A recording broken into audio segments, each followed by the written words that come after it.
Amigos, un gusto saludarlos una vez más. Su servidor Adolfo Montalvo se complace en saludarlos y con todo gusto les comparto el resumen del tema número 2 de este tercer trimestre de 2017. El tema de esta semana lleva por título La autoridad y el Evangelio de Pablo.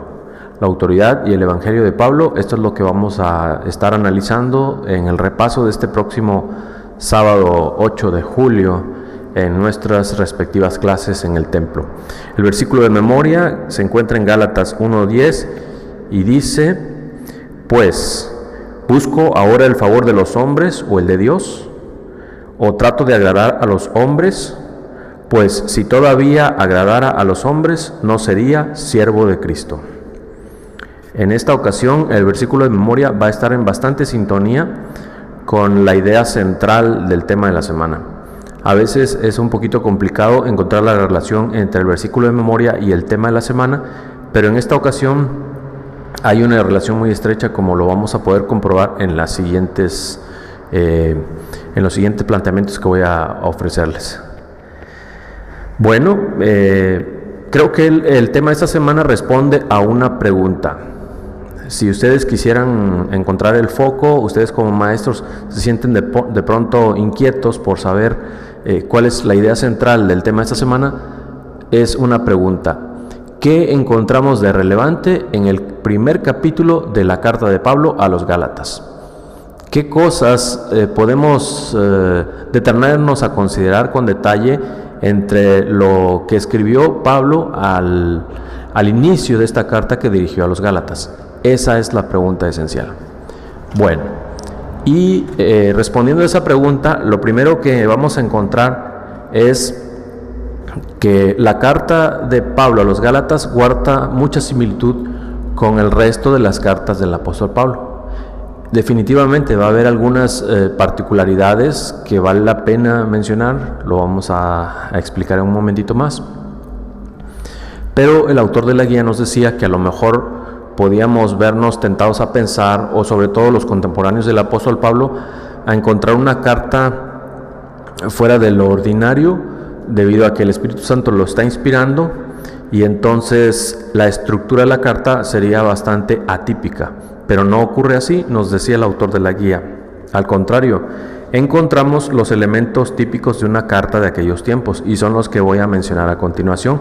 Los encuentran ustedes en la parte inferior del día domingo de su guía de estudio.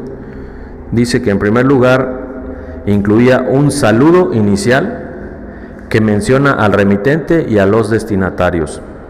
Luego viene una salutación dentro de esta primera parte. Una segunda parte en la carta de Pablo es una palabra o frase de gratitud, y en tercer lugar el cuerpo principal de la carta, es decir, todo lo que quiere, el asunto que quiere tratar, y por último una conclusión final.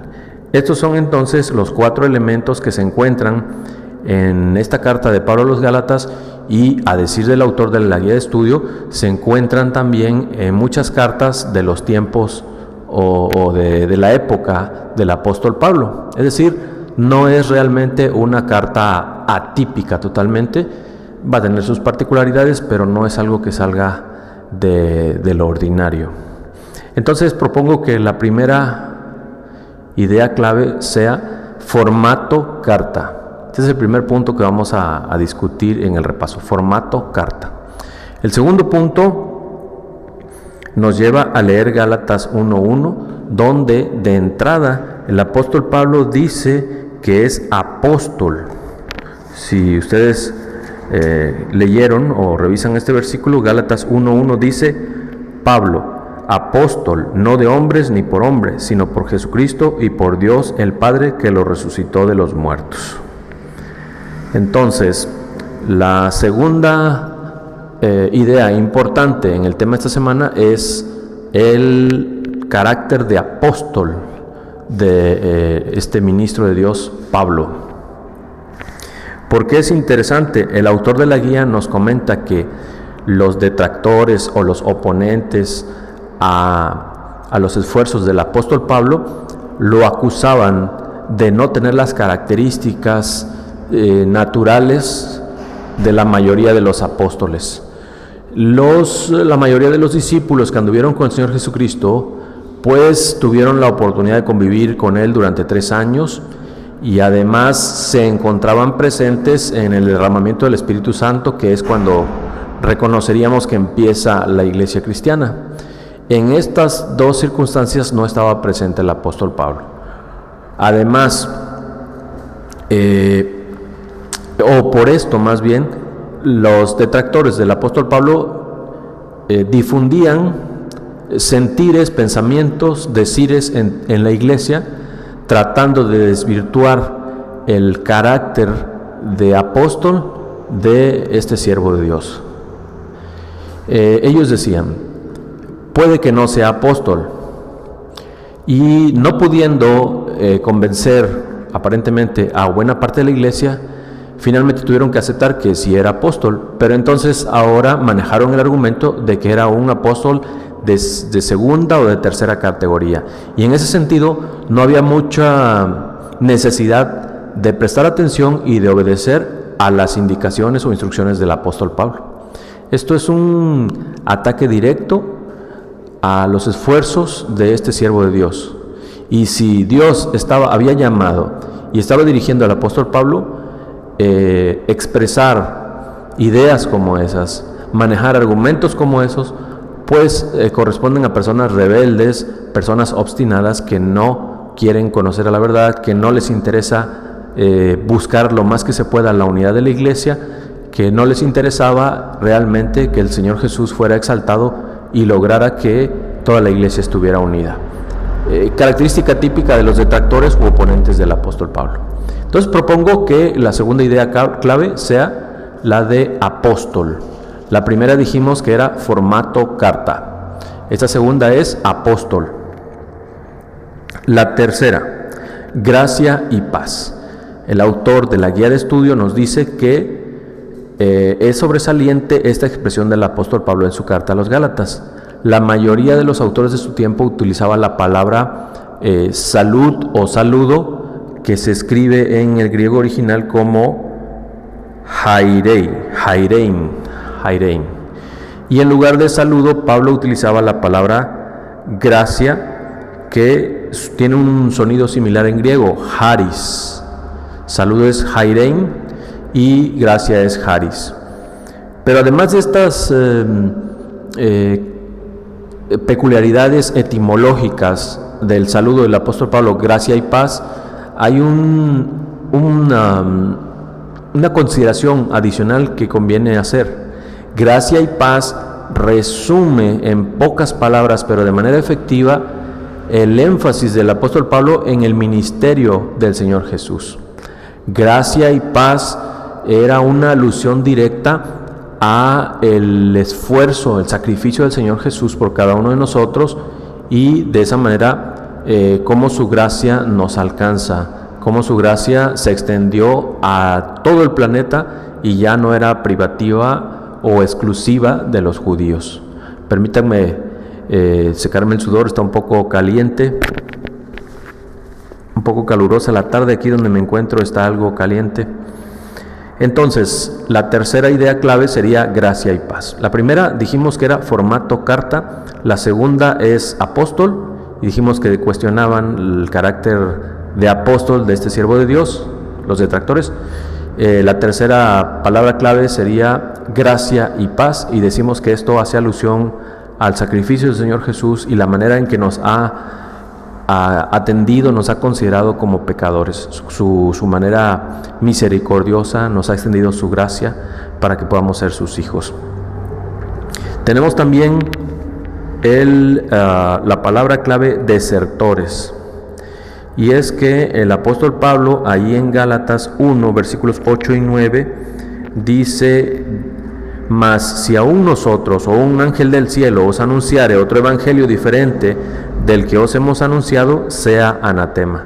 Busqué la palabra anatema y básicamente significa el que tiene la maldición de Dios, o a quien Dios ha maldecido. Y el versículo 9 dice: como antes hemos dicho también, ahora lo repito, si alguno os predica diferente evangelio del que habéis recibido, sea anatema. Entonces el apóstol Pablo estaba condenando al a la mano, al castigo de Dios, pues a una situación sin esperanza, a una condena mayor. Decía simplemente: es anatema el que predica otro evangelio. ¿Cuál era el otro evangelio que se estaba divulgando entre los gálatas y que al parecer buena parte de la iglesia de Galacia había aceptado? Estamos hablando de la insistencia de estos judaizantes que querían que los creyentes gentiles siguieran con los ritos y las observancias de los judíos.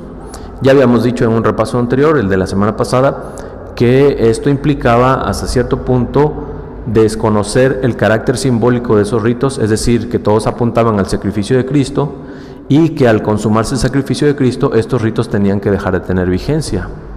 Además, esos ritos apuntaban al carácter privilegiado del pueblo judío, pero al morir el Señor Jesucristo se acaba el carácter privilegiado del pueblo judío y entonces estos ritos pierden importancia.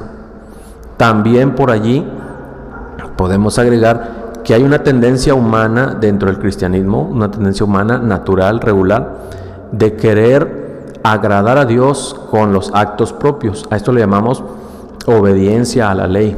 Buscamos conocer en qué consiste la ley para tratar de alcanzar por nuestros propios medios la exigencia de la ley y así, según nosotros, alcanzar la salvación. Vale la pena aclarar que los adventistas no decimos ni creemos que en el Antiguo Testamento el pueblo de Dios o los seguidores de Dios, especialmente los judíos, que eran los privilegiados, ¿verdad?, habían sido salvos por la ley. Los adventistas siempre hemos creído, y damos prueba de ello, de que hemos sido salvos por la sangre y el sacrificio de nuestro Señor Jesucristo. Y hacemos alusión al caso cuando Adán y Eva fueron vestidos con pieles de corderos. Esos corderos fueron sacrificados representando al Señor Jesús, el sacrificio que haría el Señor Jesús por la humanidad, y ellos tuvieron que vestirse con esas pieles, y esas pieles representaban el carácter del Señor Jesús. Más adelante Dios le da instrucciones a Caín y Abel para que ofrezcan un sacrificio, y entonces Abel trae lo mejor de sus ovejas y lo ofrece a Dios, y Dios acepta. Este cordero que se utilizaba como símbolo en el Antiguo Testamento es un símbolo utilizado rápidamente por Juan el Bautista cuando ve al Señor Jesús venir hacia el Jordán. Le dice a toda la multitud allí presente: he aquí el Cordero de Dios que quita el pecado del mundo. Prueba de que siempre hemos sido salvos por gracia y no por la observancia de la ley. Y esto es lo que siempre hemos sostenido los adventistas. Tal vez hubo una época en que el adventismo enfatizó la observancia de la ley porque había que rescatar lo sagrado del sábado y la importancia del sábado como un medio para reconocer a Dios como creador y redentor, porque esa es la finalidad del sábado, además de convertirse en un espacio donde las familias pueden fortalecerse y los pueblos pueden vincularse, donde hay una atención especial hacia los necesitados, hacia los enfermos. Esa es la belleza del sábado, por eso se dice que es una delicia, santo, glorioso de Jehová. Pero entonces hubo una época en que el adventismo se enfatizaba la observancia de la ley y especialmente del sábado. Pero nunca hemos reconocido que seamos salvos por la ley, sino siempre fuimos salvos por gracia. Solo por añadir otros 2, 3 casos, está el caso de la mujer en el muro de la ciudad de Jericó, a la que se le pidió que pusiera un cordón rojo. Ese cordón rojo representaba la sangre del Señor Jesús. En la salida de Egipto de los israelitas se les pidió que comieran un cordero con hierbas amargas y además que se pusiera la sangre de ese cordero en la parte superior de la puerta, en el dintel. Siempre la sangre de Cristo, el cordero, han sido el medio de salvación. Pero entonces estos detractores de Pablo querían que los cristianos, sobre todo los gentiles, los que se habían convertido al cristianismo, guardaran las observancias que formaban parte de prácticas y rituales y tradiciones que habían acumulado los judíos y que se supone que reforzaban la espiritualidad y abrían el camino a la salvación. Esas cargas eran las que querían los cristianos judaizantes que observaran los cristianos gentiles, y era lo que Pablo aclaraba: eso no es correcto, no está bien, no debe de ser así. Entonces, cuando los gálatas aceptan este evangelio de esa manera, les dice, oigan, ustedes están atendiendo a otro evangelio, a un falso evangelio, y el que haga así, el que piense así, pues sea anatema. Pero les dijo entonces que eran desertores. Finalmente, en este tema número 2, vamos a utilizar la palabra cuestionado para referirnos a la idea implícita en el versículo de memoria. Estos detractores no se conformaron con cuestionar el carácter, la comisión de Pablo, el carácter apostólico, la investidura del apóstol Pablo, sino que ahora le atribuyeron motivos equivocados. Ellos, al parecer, expresaron y externaron que el apóstol Pablo pretendía ganar el favor de los gentiles mediante un relajamiento de las observancias, de las exigencias. Es decir, Pablo no predicaba, no exigía la circuncisión de los cristianos gentiles a fin de tener la simpatía de ellos y poder ganar a muchos. Es decir, los detractores de Pablo lo acusaban de buscar el favor de los hombres. Y el apóstol allí en el versículo de memoria dice enfáticamente, si yo buscara el favor de los hombres, pues no hubiera cambiado de vida, porque yo vivía impecablemente de acuerdo a los ritos y exigencias de la ley. ¿De qué me serviría estar buscando el favor de los hombres con este estilo de vida tan diferente y tan ajeno a la observancia de la ley? Ajeno en el sentido teórico, porque Pablo era un guardador del sábado, Pablo era un guardador de la ley, pero no en la modalidad que exigían los cristianos judaizantes. Entonces el apóstol Pablo les dice, ustedes están equivocados, yo no busco la honra o la aceptación de los hombres, yo busco la aceptación de Dios. Ustedes creen, decía el apóstol Pablo, que si yo buscara la aceptación de los hombres, podría estar sirviendo a Dios, dice en el versículo de memoria, pues si todavía agradara a los hombres, no sería siervo de Cristo. Entonces propongo que estas son las ideas centrales de este tema número 2, el formato de la carta a los Gálatas, la siguiente idea clave, apóstol, la siguiente, gracia y paz, la siguiente, desertores, y la última, cuestionado, refiriéndonos al apóstol Pablo. Bien, espero que estas ideas centrales agilicen el repaso y los preparen a ustedes para participar productivamente del mismo. Que Dios les bendiga. Muchas gracias.